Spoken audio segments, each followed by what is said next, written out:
tagal ng sundo ko.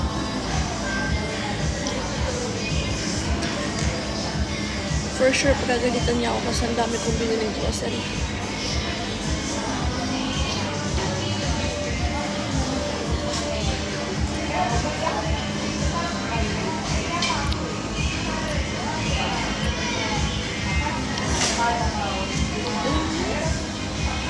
Iniisip ko minsan, ano pag nawalan ako ng trabaho?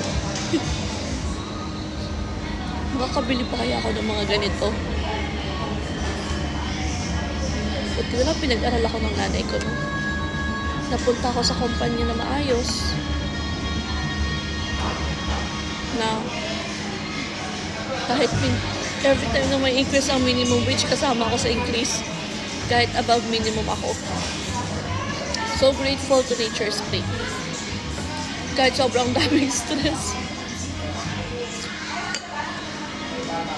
Tapos pag holiday, wala akong pasok. I have a choice kung papasok ako or hindi.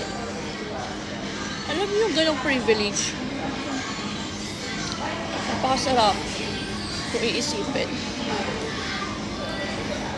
Pero syempre, lahat ng yun,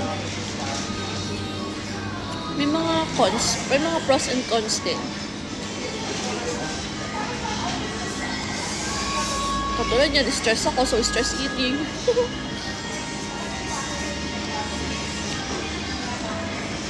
Ay, nako.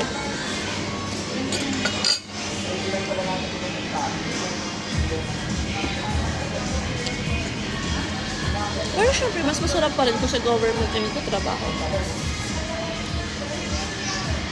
Kasi sobrang dami nilang benefits. Actually, marami akong friends na nakapasa na siya ng mga CSE, LET, mga ganun, na pwede na nila maging credentials.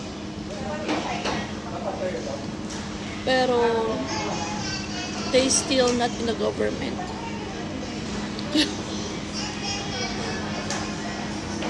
Kasi lagi nila sinasabi, kailangan daw ng backer sa government.